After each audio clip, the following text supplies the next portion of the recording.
நீங்கள் பார்த்துக் கொண்டிருப்பது AJK டிவியின் புதுவை மாலை. வணக்கம். புதுவை திருக்காமேஸ்வரர் கோவிலில் நடைபெற்ற முகப்பு மண்டல பணி துவக்க விழாவில் முதல்வர் திரு ரங்கசாமி பங்கேற்று பணிகள் குறித்து ஆய்வு செய்தார். புதுவை வில்லியனூரில் எழுந்தருளியுள்ள அருள்மிகு கோயிலாம்பிகை உடனுரை திருக்காமேஸ்வரர் கோவிலில் கும்பாபிஷேக திருப்பணி கடந்த டிசம்பர் மாதம் 3ஆம் தேதி பாலாயன பூஜையுடன் துவங்கி பல்வேறு பணிகள் நடைபெற்று வருகிறது. அதன்படி முகப்பு மண்டல பணி துவக்க விழா நடைபெற்றது. விழாவில் ஸ்தபதி திருப்பணி விநாயகரை பிரதிஷ்டை செய்து பணியை பூஜையுடன் துவக்கி வைத்தார். நிகழ்ச்சியில் முதல்வர் திரு ரங்கசாமி கலந்து கொண்டு வழிபாடு செய்து கோவிலில் நடைபெறுகின்ற அனைத்து பணிகளையும் பார்வையிட்டு ஆய்வு செய்தார் மற்றும் பணிகளை சிறப்பாகவும் விரைவாகவும் முடிக்கும்படி ஸ்தபதிகளுக்கு உத்தரவிட்டார். அப்பொழுது நிர்வாக அதிகாரி மனோகரன் மற்றும் பலர் உடனிருந்தனர். திமுக பொருளாளர் ஸ்டாலின் பிறந்த நாளை நலத்திட்ட உதவிகள் வழங்கி இளைஞர் எழுச்சி நாளாக கொண்டாட வேண்டும் என்று இளைஞர் அணி ஆலோசனை கூட்டத்தில் தீர்மானிக்கப்பட்டது. புதுவை மாநில திராவிட முன்னேற்ற கழக இளைஞர் அணி ஆலோசனை கூட்டம் வில்லியனூர் லட்சுமண கிருஷ்ணா திருமண மண்டபத்தில் இளைஞர் அணி அமைப்பாளர் முகமது யூனுஸ் தலைமையில் முன்னாள் இளைஞர் அணி அமைப்பாளர் சிவா, முன்னாள் நாடாளுமன்ற உறுப்பினர் CP திருநாவுக்கரசு முன்னிலையில் நடைபெற்றது.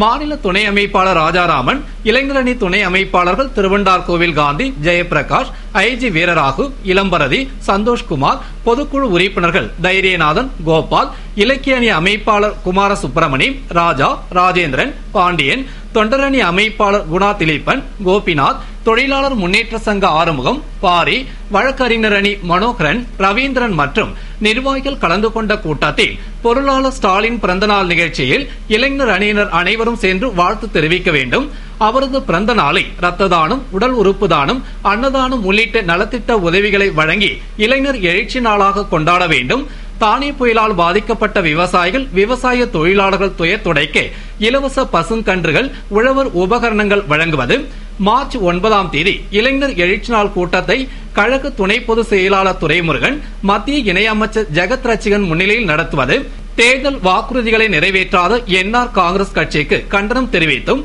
முதல்வரை சந்திக்க சென்ற பணி நீக்கம் செய்யப்பட்ட ஊழியர்களை தாக்கியதுடன் அவர்கள் மீது போடப்பட்ட பொய் வழக்குகளை திரும்ப பெற செய்வது, இளைஞர் அணிக்கு புதிய உறுப்பினர்களை சேர்ப்பது, உள்ளாட்சி தேர்தலை நடத்த நடவடிக்கை எடுக்க அரசை வலியுறுத்துவது, காவிரி நடுவர் மன்ற தீர்ப்பை அரசிதழில் வெளியிட கலைஞர் வலியுறுத்தியது, காரைக்கால் விவசாயிகளின் எதிர்பார்ப்பை தீர்த்து வைத்து மத்திய இணையமைச்சர் பிரதமருக்கு நன்றி தெரிவித்தும் தீர்மானம் நிறைவேற்றப்பட்டது.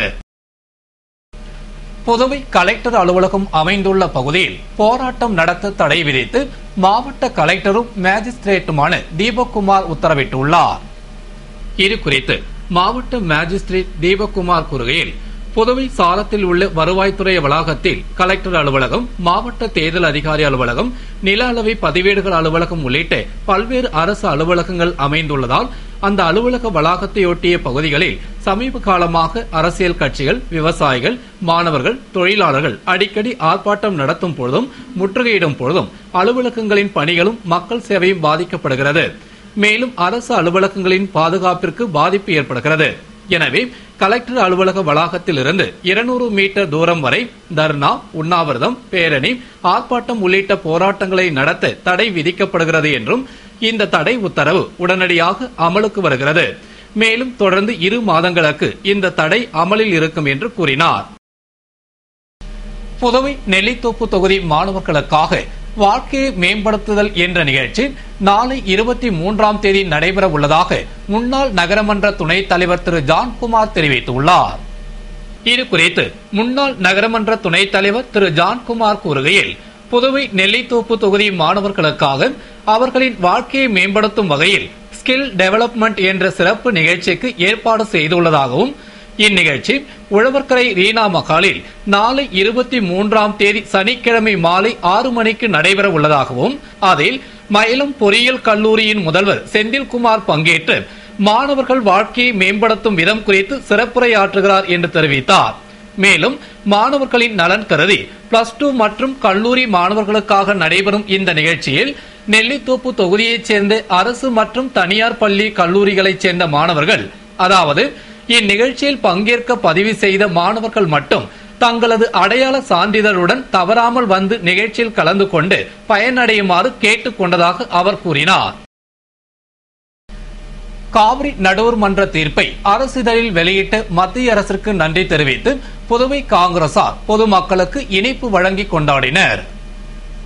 காவிரி தண்ணீரை பகிர்ந்து கொள்வதில் தமிழகத்திற்கும் கர்நாடக மாநிலத்திற்கும் இடையே நீண்ட காலமாக இருந்து வந்த பிரச்சனையை 1990ஆம் ஆண்டு காவிரி நடுவர் மன்றம் அமைக்கப்பட்டு தமிழகத்திற்கு 419 டிஎம்சி தண்ணீரும் புதுவைக்கு 7 டிஎம்சி தண்ணீரும் அளிக்க உத்தரவிடப்பட்டிருந்தது. இந்த தீர்ப்பை உறுதி செய்து தற்போது மத்திய அரசு அரசிதழில் வெளியிட்டது.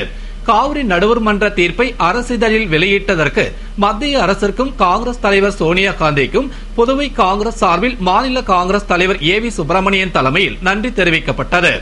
இதனை முன்னிட்டு ராஜா திரையரங்கம் அருகே பொதுமக்களுக்கு ஏ.வி. சுப்பிரமணியன் தலைமையில் முன்னாள் முதல்வர் டி. ராமச்சந்திரன், சட்டமன்ற உறுப்பினர் லட்சுமி நாராயணன், இளைஞர் காங்கிரஸ் தலைவர் இளையராஜா, முன்னாள் சட்டமன்ற உறுப்பினர் நீல கங்காதரன் மற்றும் நிர்வாகிகள் பொதுமக்களுக்கு இனிப்பு வழங்கினர். புதுவையில் வரும் 24ஆம் தேதி ஞாயிற்றுக்கிழமை 2ஆம் தவணையாக போலியோ சொட்டு மருந்து வழங்கும் முகாம் நடைபெற உள்ளது. இளம்பிள்ளை வாதம் என்ற போலியோவை ஒழிக்க மத்திய மாநில அரசுகள் தீவிர நடவடிக்கை எடுத்து வருகிறது. இதற்காக ஆண்டுதோறும் 5 வயதிற்கு உட்பட்ட குழந்தைகளுக்கு 2 தவணையாக போலியோ சொட்டு மருந்து வழங்கப்பட்டு வருகிறது. அதன்படி இந்த ஆண்டு கடந்த ஜனவரி மாதம் 20ஆம் தேதி முதல் தவணையாக போலியோ சொட்டு மருந்து வழங்கப்பட்டது. அதன் தொடர்ச்சியாக 2ஆம் தவணையாக போலியோ சொட்டு மருந்து வழங்கும் முகாம் வரும் 24ஆம் தேதி ஞாயிற்றுக்கிழமை நடைபெற உள்ளது. இந்த முகாமில் 92,070 குழந்தைகளுக்கு அரசு மருத்துவமனை, தனியார் மருத்துவமனை, ஆரம்ப சுகாதார நிலையம், சமுதாய நலக்கூடம் என 314 மையங்களில் முகாம்கள் அமைக்கப்பட்டு சொட்டு மருந்து வழங்கப்படுகிறது. இது மட்டுமன்றி மக்கள் அதிகமாக கூடும் இடங்களான பேருந்து நிலையம், மணக்குள விநாயகர் கோவில், ரயில் நிலையம், மாநில எல்லை நுழைவாயில் உள்ளிட்ட பகுதிகளில் சொட்டு மருந்து வழங்கப்படுகிறது. மேலும் விடுபட்ட குழந்தைகளுக்கு வரும் 25, 26ஆம் தேதிகளில் வீடு வீடாக சென்று சுகாதார பணியாளர்கள் சொட்டு மருந்து வழங்குகின்றனர். புதுவை ஏஎப்டி மில் வளாகத்தில் 5 மாத சம்பளத்தை உடனடியாக வழங்க வலியுறுத்தி ஊழியர்கள் போராட்டம் நடத்தினர். புதுவை ஏஎப்டி மில் ஊழியர்கள் கடந்த 5 மாதங்களாக ஊதியம் வழங்கவில்லை என்று உடனடியாக ஊதியம் வழங்க கோரியும் பல கட்ட போராட்டம் நடத்தி வருகின்றனர். ஆனால் இதுவரை சம்பளம் வழங்காததால் ஊழியர்கள் மில் வாயில் அருகே ஒன்று திரண்டு உடனடியாக சம்பளம் வழங்க கோரி ஆர்ப்பாட்டத்தில் ஈடுபட்டனர். இதனால் அப்பகுதியில் போக்குவரத்து பெரிதும் பாதிக்கப்பட்டது. இந்த தகவலை அறிந்து வந்த உருளையன்பேட்டை இன்ஸ்பெக்டர் மாறன் தலைமையிலான போலீசார் விரைந்து வந்து அவர்களிடம் பேச்சுவார்த்தை நடத்தி இதுகுறித்து முதலமைச்சரிடம் அழைத்து சென்று பேசி நடவடிக்கை எடுப்பதாக கூறினார். இதனை அடுத்து ஊழியர்கள் போராட்டத்தை கைவிட்டு கலைந்து சென்றனர். இதனிடையே தொழிலாளர் முன்னேற்ற சங்கத்தினர் சங்க செயலாளர் பிராங்க்லின் பிரான்சுவா தலைமையில் தலைவர் அண்ணா அடைக்கலம் முன்னிலையில் ஏஎப்டி மில்வாயில் அருகே கஞ்சி காய்ச்சி குடிக்கும் போராட்டத்தில் ஈடுபட்டனர். மேலும் போராட்டத்தின் பொழுது உடனடியாக ஊதியமின்றி வறுமையில் வாடும் ஊழியர்களுக்கு 5 மாத சம்பளத்தினை வழங்கிட வேண்டும் என்று கோஷமிட்டு வலியுறுத்தினர். புதுச்சேரி தொழிலாளர் முன்னேற்ற சங்கத்தின் சார்பாக தொடர் கஞ்சி தொட்டி போராட்டம் நடத்தி கொண்டிருக்கின்றோம். இந்த போராட்டம் ஏஎப்டி தொழிலாளர்களுக்கு கடந்த 5 மாதமாக சம்பளம் போடாததை கண்டித்தும் உடனடியாக சம்பளம் வழங்க கோரியும் இந்த போராட்டத்தை நடத்தி கொண்டிருக்கிறோம்.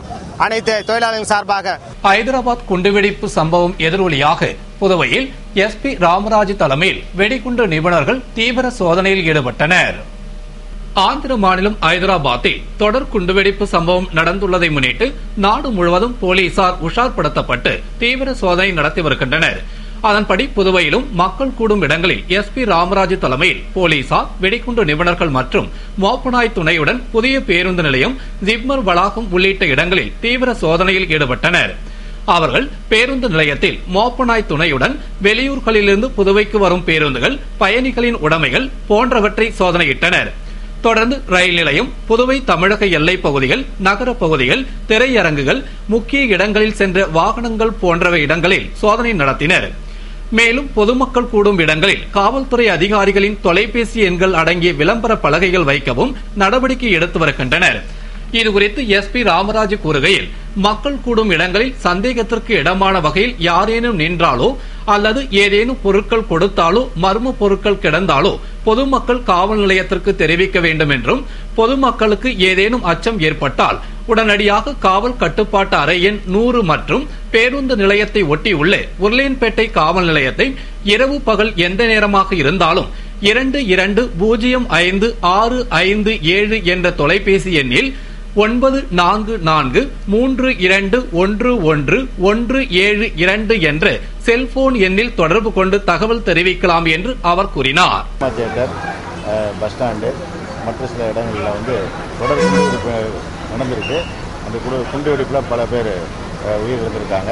அது சம்பந்தமாக தகவல் கிடைச்சது உடனே இமீடியட்டாக நாங்கள் இங்கே மக்கள் கூட இடங்களான புதுவையில் பஸ் நிலையம், ரயில்வே நிலையம் மற்றும் பீச் ஏரியா, சினிமா தியேட்டர் ஆகிய இடங்களில் இப்போ தீவிரப்படுத்தப்பட்டது. இங்கே எல்லா முக்கியமான பஸ் நிலையத்தில் மற்ற இடங்களிலும் வெடிகுண்டு நிபுணர்கள் மோப்ப நாய்களை கொண்டு சோதனை செய்து கொண்டிருக்கிறோம். அதாவது சந்தேகப்பட முடியாத ஏதாவது பொருள் இருக்கிறது என்பது சோதனை செஞ்சுட்டு இருக்கிறோம்.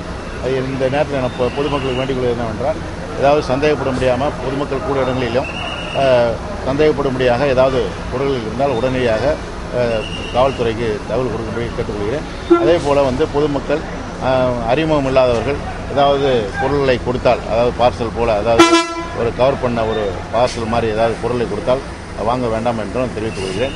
அதனால் பொதுமக்கள் விழிப்போடு இருந்து ஏதாவது சந்தேகப்பட முடியாத பொருள்கள் எந்த இடத்துல இருந்தாலும் உடனடியாக காவல்துறைக்கு தகவல் தெரிவிக்கும்படி தாழ்மையுடன் கேட்டுக்கொள்கிறேன். இத்துடன் செய்திகள் நிறைவடைகின்றன. வணக்கம்.